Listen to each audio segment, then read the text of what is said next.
You know, we're all living in an invisible world. Right now, all around you, there are signals flying through the air. TV, your phone's data, the radio, they're literally everywhere. But how well do they actually work? I mean, really, what if we could actually see this invisible world? What if we could map it out in real time across an entire city?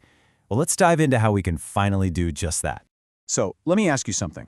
When you're watching the big game and the picture freezes at the worst possible moment, do you think the TV station knows it happened?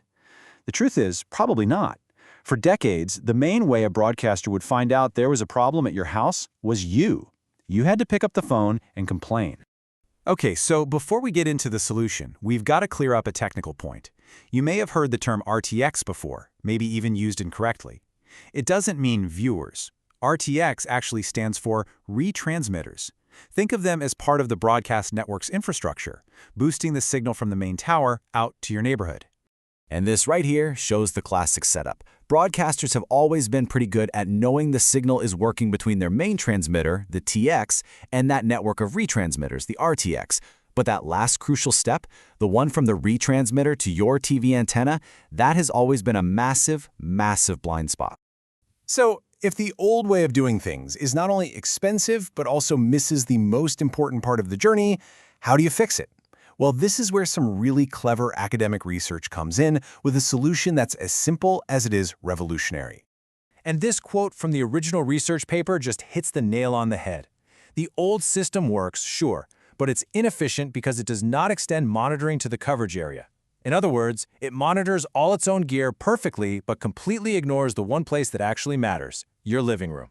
And to really get why this was such a tough problem to crack, you have to look at the tools they were using.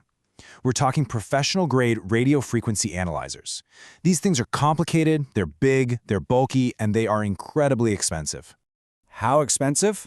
Well, a single one of these professional units costs more than 6,000 Brazilian reais. That's well over $1,000 US.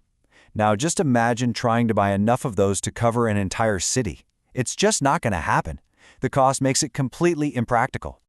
But here's the absolute game changer. Instead of that giant, expensive box, the researchers built this prototype.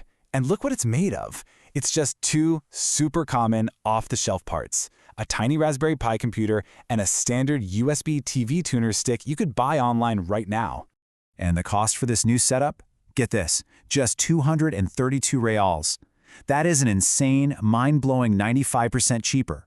All of a sudden, deploying not just one or two of these, but hundreds, maybe even thousands, goes from being a fantasy to being totally doable. This is the breakthrough. But you know, this was never really about just making a cheaper gadget. That incredible drop in cost unlocks something that was never possible before. The ability to go from measuring one single point to creating a living, breathing map of signal quality for an entire city. So, what are these little guys actually measuring? Well, think of them like a doctor checking the signal's vital signs. They check its strength, how clear it is with the signal-to-noise ratio, but the most important one for you is the last one, uncorrected blocks, or UNC. When that number starts to climb, it means data is getting lost. That right there is the technical reason your TV picture just froze. And here's what the dashboard for a single sensor looks like. This very concept is the foundation for modern systems like RF lab telemetry. It gives you a constant 24/7 stream of data on how the signal is behaving in one specific spot. And honestly, that alone is a giant leap forward from just waiting for complaint calls.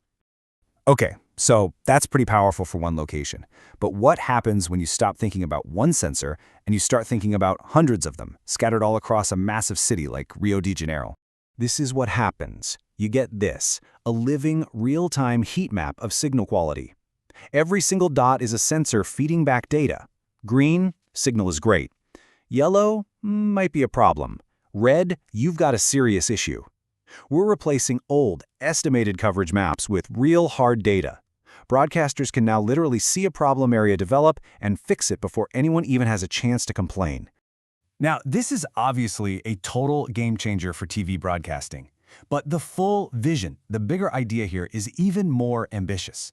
It's about creating a whole new kind of smart city infrastructure. Just picture it for a second. Thousands of these little devices, tucked away in weatherproof boxes, mounted on things that are already everywhere, like lampposts. You give each one a little solar panel and a battery so they can run 24/7, completely on their own. What you've just done is turn your entire city into one giant, distributed radio frequency sensor. And once you have that incredible network in place, you can use it to listen for a lot more than just TV signals.